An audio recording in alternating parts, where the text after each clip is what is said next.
नमस्कार। मैं एडवोकेट ज्योति सिंह आप लोगों के बीच में कुछ ऐसी महिलाओं से संबंधित समस्याओं से रिलेटिव बात करना चाहती हूँ जो आपने सामान्य तौर पे देखी भी होंगी, सुनी भी होंगी, महसूस भी की होंगी और कभी कभी देखने को भी मिल जाती हैं। घर के अंदर, घर के बाहर, आसपास के माहौल में, स्कूल में, राह चलते, लोकल कन्वेंस, एक मतलब कह नहीं सकते हैं कि घर से लेके और वर्क प्लेस वहाँ तक इतनी सारी समस्याएं हैं महिलाओं की कि जिन पे बात करें तो कम ही पड़ेगा। मैं चूँकि एक एडवोकेट हूँ और साथ में सोशल वर्कर हूँ और महिलाओं से संबंधित कामों में मैं पिछले 11 वर्षों से कार्य कर रही हूँ। मेरा एक एनजीओ है जिसका नाम गौरवी महिला उत्थान एवं विकास संस्थान है, जो 2016 में हमने स्थापित किया था। तब से आज तक महिलाओं की समस्याओं से रिलेटिव वर्क कर रहा है। मैं औरतों को या महिलाओं को इतने करीब से समझती हूँ और उनकी बोलने के तरीके से। सबसे बड़ी बात यह होती है कि कोई भी महिला आपके सामने आके जब अपनी बात को रखती है तो उसके दिमाग में ये चल रहा होता है कि हम जिस महिला से या जिस पर्सन से बात कर रहे हैं वो हमारी बात को समझेगा, सुनेगा और हमने जो महसूस किया है वो भी वही चीज़ महसूस करेगा, तो समस्या का समाधान उपलब्ध होगा। वरना ऐसा लगता है कि हमने अपनी बात कह दी, सामने वाले ने सुन ली और परे हो गया। पर मेरा जो काम है, मैं महिलाओं के साथ या उनकी समस्याओं को पूरी आत्मीयता और तन्मयता के साथ सुनती हूँ, समझती हूँ, कोशिश ये करती हूँ कि उनको उन्हीं की भाषा में, उन्हीं के तरीके से निराकरण उपलब्ध कराऊँ। लीगल में मैं कम बिलीव करती हूँ, व्यवहार या घर के माहौल को बदलने में बिलीव ज़्यादा करती हूँ। इसलिए क्योंकि लीगल प्रोसेस में आप कोई भी कार्रवाई करते हैं तो उसमें समय और पैसे की बर्बादी होती है और रिश्ते में खटास भी आने के चांसेस ज़्यादा रहते हैं। जबकि आप जब अपने तरीके से साथ रहते हुए अगर बदलाव लाएंगे या बदलाव करने की कोशिश करेंगे, हाँ ठीक है, देर लगती है पर परेशानियाँ कम हो जाती हैं और हम उस चीज़ को लेके बहुत अच्छे से समझते हैं कि सामने वाले के साथ में हम अपना व्यवहार कैसा रखें कि वो हमारे इस बदलाव को स्वीकार करे और कभी कभी हम उसके बदलाव को स्वीकार करें। इसमें क्या रहता है कि परेशानी जो हम दूसरों के साथ शेयर करते हैं, हो सकता है कोई बंदा आपसे आत्मीयता से जुड़ा हो, कोई नहीं जुड़ा हो। कुछ ऐसा लगता है कि आपको सुनने के बाद दूसरे से नहीं कहेंगे।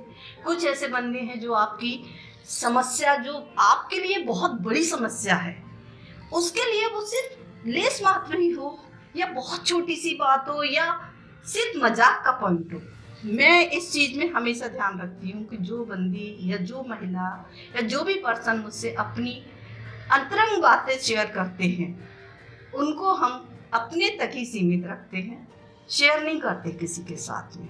और हमारा काम भी यही है कि हम सुने, समझें और उसको समझाने की कोशिश करें, पर इधर उधर नहीं करें।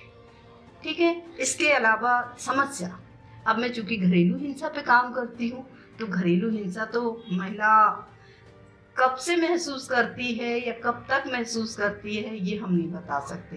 कुछ ऐसी समस्याएं हैं जिनको लेके महिलाएं हमारे पास तक आ जाती हैं, जिनमें पतियों के व्यवहार से संबंधित आती है, उनकी आर्थिक स्थिति से संबंधित आती है। कुछ ऐसी हैं जो मानसिक रूप से परेशान है, आर्थिक रूप से संपन्न है, फिर भी वो ये सोचती है कि हमारे साथ घर में व्यवहार अच्छा नहीं हो रहा। कभी कभी तो आप मानेंगे नहीं, समस्या यहाँ तक आती है कि महिलाएं बड़े हो रहे बच्चों से परेशान हो जाती हैं। बच्चे ये सोचते हैं कि इस समय की जो मम्मियाँ हैं वो हमारे अकॉर्डिंग नहीं है। जो हाई प्रोफाइल माहौल उनको दिखता है, हालांकि होता नहीं है, सिर्फ ये है कि बदलाव आता है।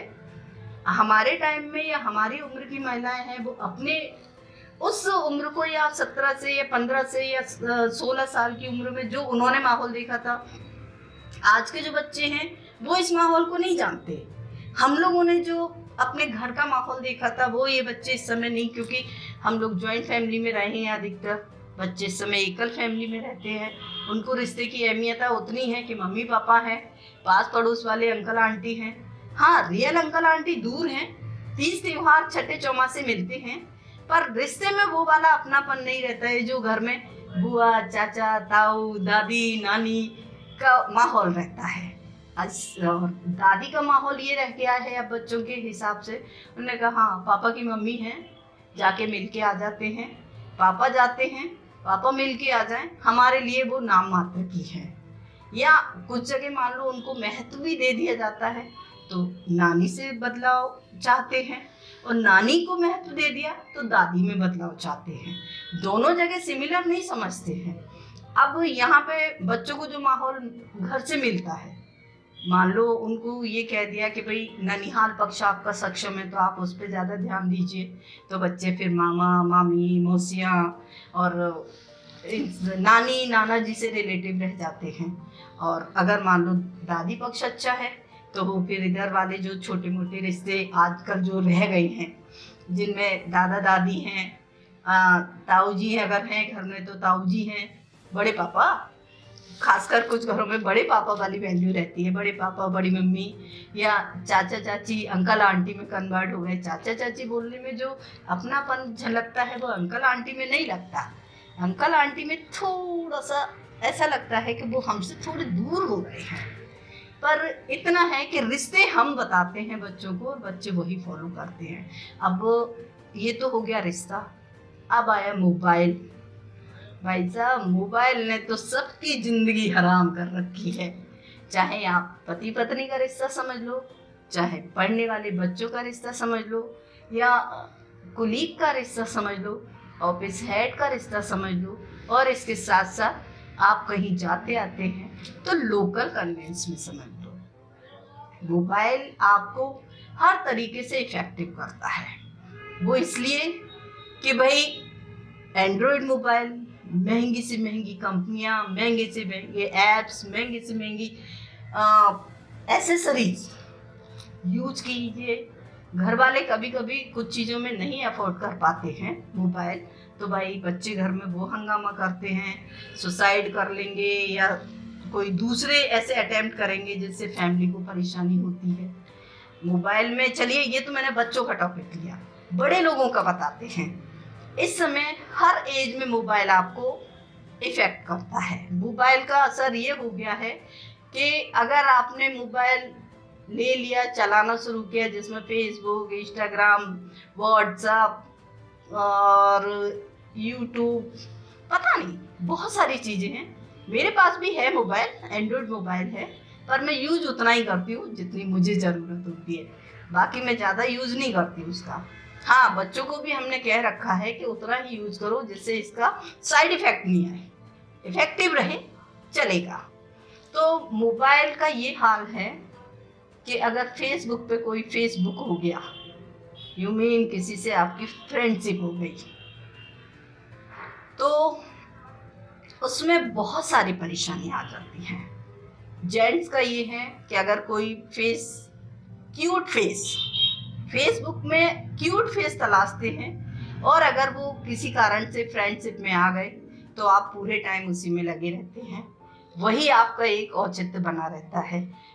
इसके अलावा अगर मान लो कलीग का नंबर है आपके पास, आप कलीग से बात करते रहेंगे कंटिन्यूटी में, फिर आप अपनी फैमिली को टाइम नहीं देंगे। फैमिली को टाइम नहीं देंगे तो हस्बैंड वाइफ के बीच में मिसअंडरस्टैंडिंग आएगी। दोनों पे दोनों के लिए ये रहेगा कि एक दूसरे को लेके डाउट क्रिएट होंगे। इतनी सारी बातों करने के बाद अब मैं आपसे एक लास्ट, आप मैसेज कहें या मॉरल टॉपिक बोले, कुछ भी हो, मैं ये चाहती हूँ कि मैं एज ए लॉयर जो काम करती हूँ एनजीओ में महिलाओं के लिए, या जो चीज़ें मैंने आपसे शेयर की हैं उनके इफ़ेक्ट होते हैं, पर कोशिश ये करिए कि रिश्ते में दूरियां नहीं आए, खटास नहीं आए, अपनापन बना रहे, एक दूसरे को नीचा दिखाने की बजाय एक दूसरे से सॉरी बोलने में कोई कमी पेशी नहीं आती है। ना हम छोटे बड़े होते हैं, बराबरी और समानता का दर्जा ही रखना चाहिए। और आपसे ये गुजारिश है कि कभी भी अगर ऐसी स्थिति आती है तो घर का माहौल पीसफुल रखिए, राजी खुशी से रहिए। तकलीफें सभी में आती हैं, हर तरीके की समस्या का समाधान उपलब्ध है। आप भी करेंगे और हम भी कोशिश ये करेंगे कि हमसे जुड़े लोग अब कभी किसी भी तरीके से परेशान नहीं हो और ना किसी चीज़ की इतनी अति हो कि वो अपने को नुकसान करे।